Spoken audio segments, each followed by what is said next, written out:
আজকের কুসুম পর্ব শুরু হয় এক অদ্ভুত নীরবতা দিয়ে, কিন্তু সেই নীরবতার মধ্যেই লুকিয়ে ছিল এক ভয়ানক ঝড়ের আগামী বার্তা। আয়ুমান এখন দ্বিধায়, তার মনের গভীরে কুসুমের প্রতি ভালোবাসা, কিন্তু বাস্তবে জটিলতা যেন তাকে গ্রাস করছে। কুসুমের চোখে এমন এক অনদৃষ্টি, যেভাবে এক নিরীহ মেয়ের চোখে প্রথমবার দেখা যাচ্ছে শক্তির আগুন।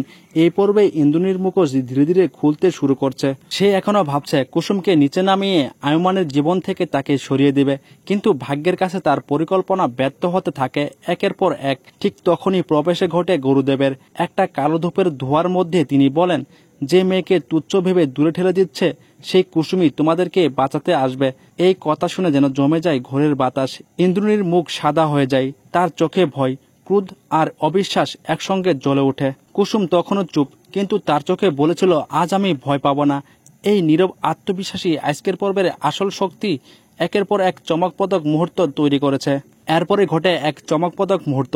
আয়ুমান কুসুমের পাশে দাঁড়িয়ে বলে, যে আমার পাশে দাঁড়িয়েছিল, আমি আজ তার পাশে থাকব।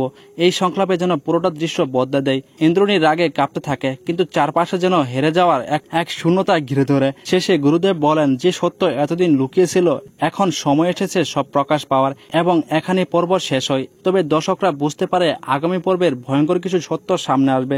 তো বন্ধুরা, এই ছিল আজকের আপডেট।